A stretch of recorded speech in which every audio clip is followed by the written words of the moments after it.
My wife insisted on joint therapy, confident the therapist would take her side. The session ended with the therapist looking at me and saying, "Sir, you are being emotionally abused." She then handed me a card for a divorce lawyer. Original post 38 male. Never expected to be typing this out, but here we are. My wife Beatrice, 36, insisted we go to couples therapy 3 weeks ago. She was absolutely certain the therapist would validate all her complaints about me being emotionally unavailable and financially controlling. Spoiler alert, that's not how it went. We've been married 11 years. For context, I work in logistics management. Nothing fancy but stable income around $75K. Beatrice works part-time at a boutique clothing store, maybe brings in $20K annually. She's always said she prefers the work-life balance, which I supported. What I didn't support was her spending habits that consistently exceeded our budget, while she blamed me for being cheap when I suggested we stick to our financial plan. The therapy demand came after I refused to co-sign on a $45K loan for her to start a luxury candle business with her friend Gwendolyn. No business plan, no market research, just vibes and essential oils. When I suggested she start small, maybe sell at local markets first, she exploded, called me unsupportive, dream crusher, the works. "Fine," she said, "we're going to therapy so a professional can explain to you how toxic you're being." I agreed. Why not? Maybe a neutral third party would help us communicate better. First session was last Tuesday. Dr. Holloway, older woman, very calm demeanor. Beatrice launched into her prepared speech immediately. How I control the finances. I pay all bills because she doesn't do numbers. How I diminish her dreams. I asked for a business plan. How I'm emotionally distant. I work 50 hours a week and do most of the housework. Dr. Holloway took notes, nodded, asked follow-up questions. Then she turned to me. "Tell me about a typical week in your household." So I did. How I wake up at 5:30 to make breakfast and pack lunches. How I handle all bills, grocery shopping, meal planning. How Beatrice's part-time job is 15 hours a week max, but she's too tired to cook or clean. How her mom, Dolores, comes over daily to criticize everything from my cooking to my appearance while Beatrice laughs along. How I haven't seen my own family in 2 years because Beatrice always has panic attacks before we're supposed to visit them. Beatrice kept interrupting, saying I was exaggerating or twisting things. Dr. Holloway asked for specific examples. I pulled out my phone, showed her texts. "Beatrice, if you don't get me the new iPhone, I'll know you don't really love me. Your sister is such a B-word. If you visit her, I might not be here when you get back. Picked up a few things today. Photo of $800 worth of designer bags. Me, we agreed on a $200 budget for clothes this month. Stop being financially abusive." The room got quiet. Beatrice started her tears, usually works on me. Dr. Holloway handed her tissues but kept her expression neutral. "Beatrice," she said, "can you explain what you mean by financial abuse? He questions my purchases. He makes me feel bad for buying things that make me happy. From what I understand, you both agreed to a budget. Is that correct?" "Well, yes, but... And you're exceeding that budget regularly?" "That's not the point." Dr. Holloway turned to me. "How often would you say you cave to these demands?" "Almost always," I admitted. The crying, the silent treatment, her mom calling me cheap and worthless. It's easier to just give in. Beatrice smirked. Actually smirked. "See, he admits he eventually agrees, so what's the problem?" Dr. Holloway closed her notebook. "I'd like to speak with each of you individually for our next sessions. Beatrice, I'll see you Thursday. You'll come in Monday." Beatrice practically floated out of there, convinced she'd won. Kept saying things like, "See, she wants to work with me first to help you understand your issues." Thursday came. Beatrice went to her session, came back furious. She's unprofessional. She's clearly biased. She asked me all these manipulative questions about my childhood and my relationship with my mother. We're finding a new therapist. I still went Monday. Alone. Dr. Holloway looked at me seriously. "I need to be direct with you. You are being emotionally abused. The financial exploitation, the isolation from your family, the constant criticism, the emotional manipulation, these are textbook abuse tactics." I just sat there. Part of me knew, I guess, but hearing it from a professional, she slid a business card across the desk.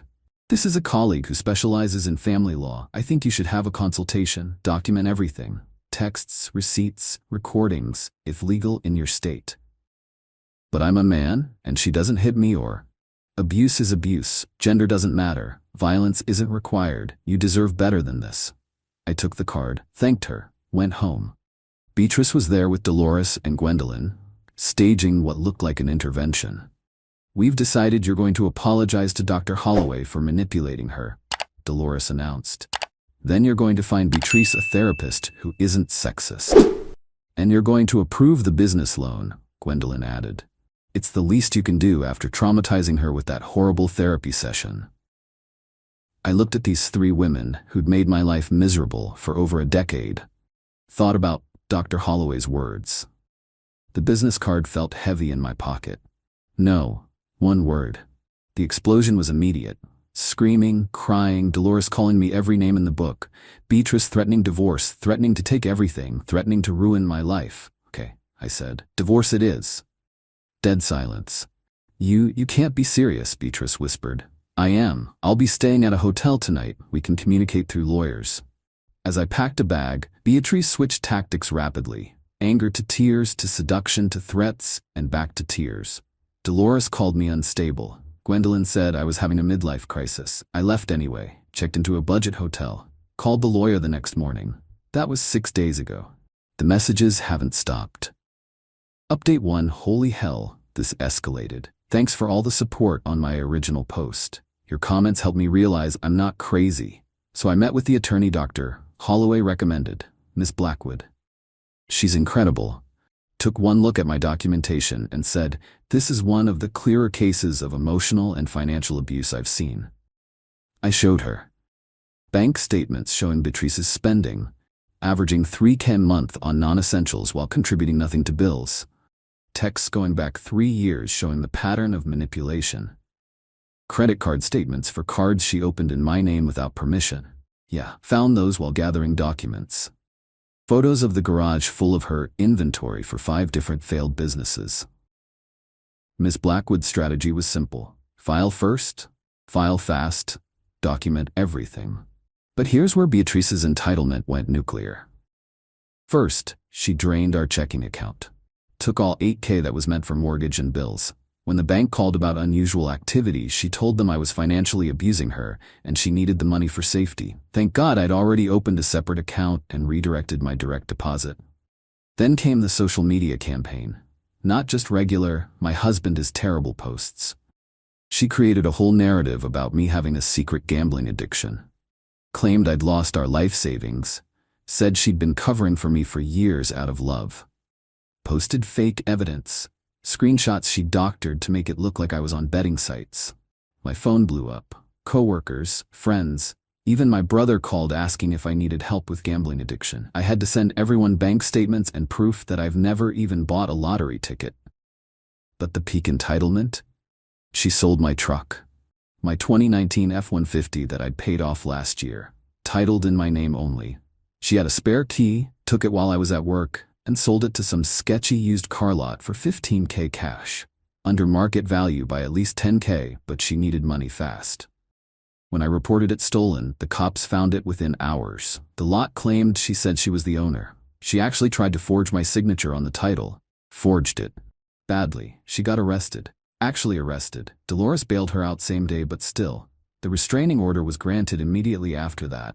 Then yesterday happened. Oh my God. I was served papers. Not divorce papers. That would be too normal.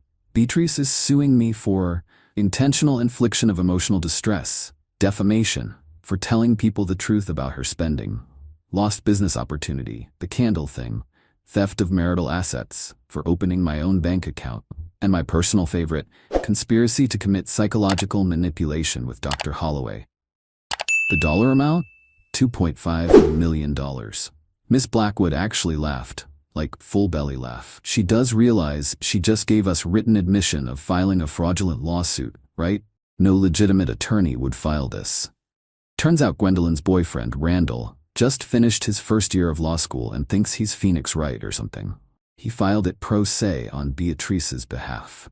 It's 73 pages of nonsense, including a whole section about how I weaponized therapy.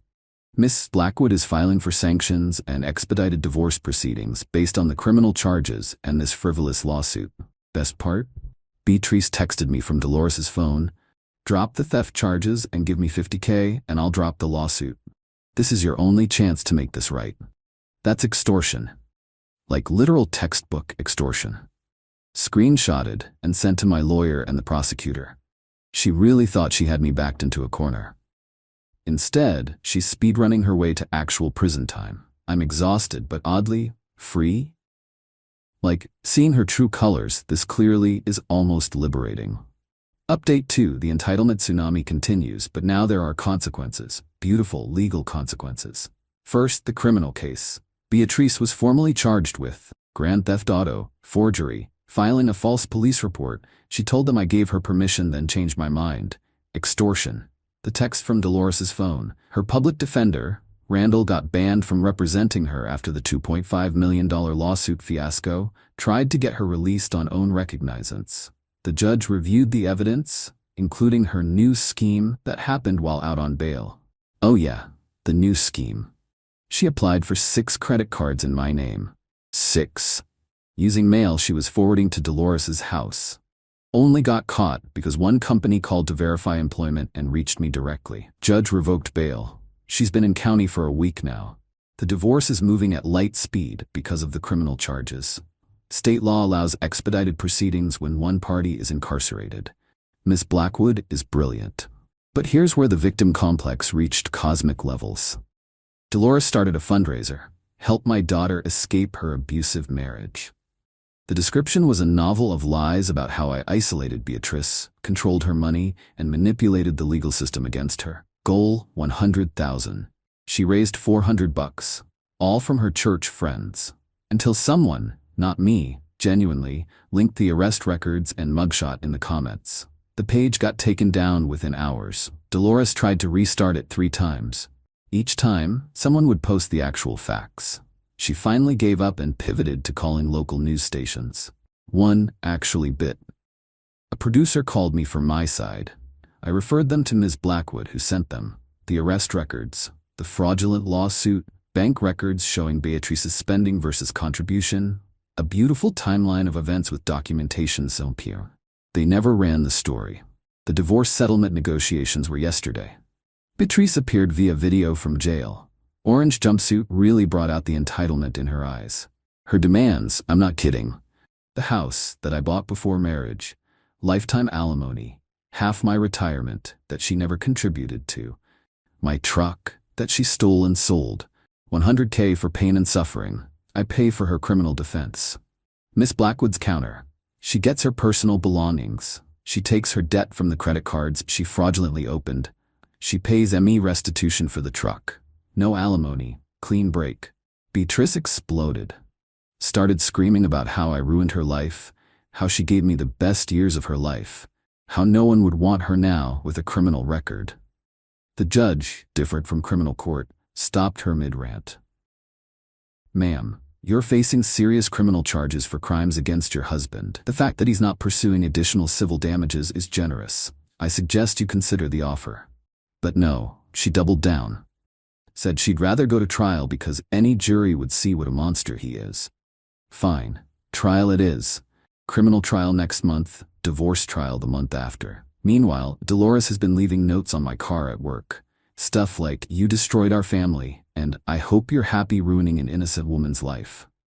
I gave them to security. I'm now escorted to my car every evening.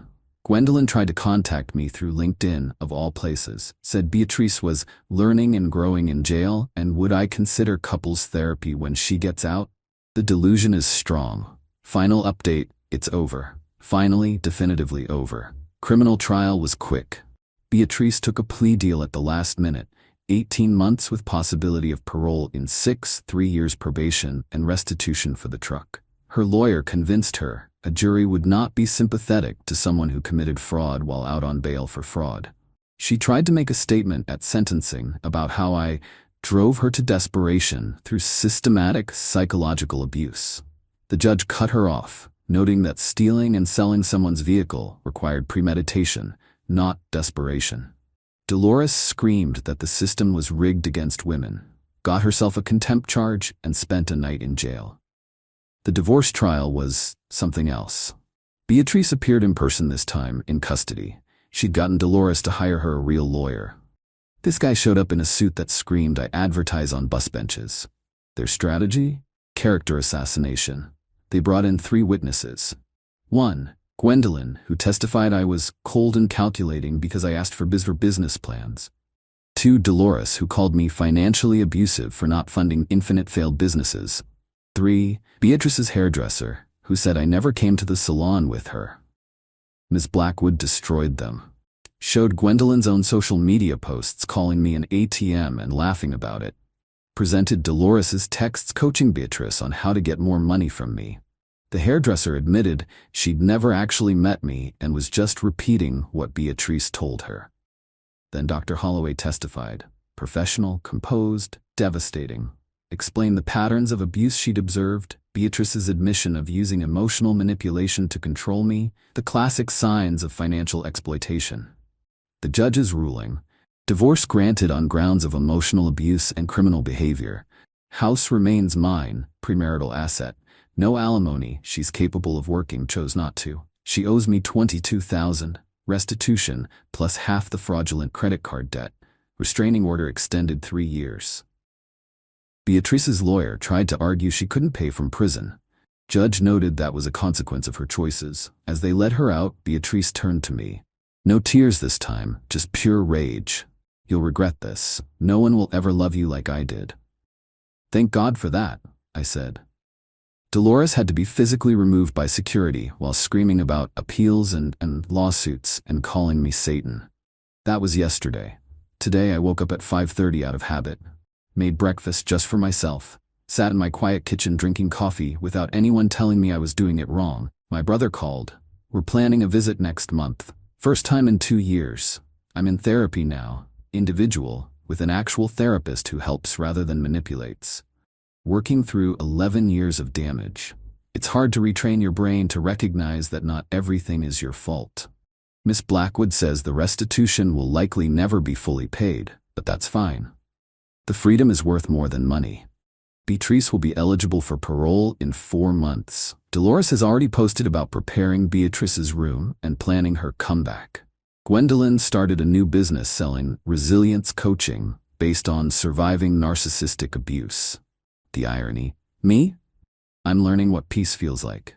Turns out when you remove toxic people from your life, you discover you're actually pretty okay on your own. Who knew?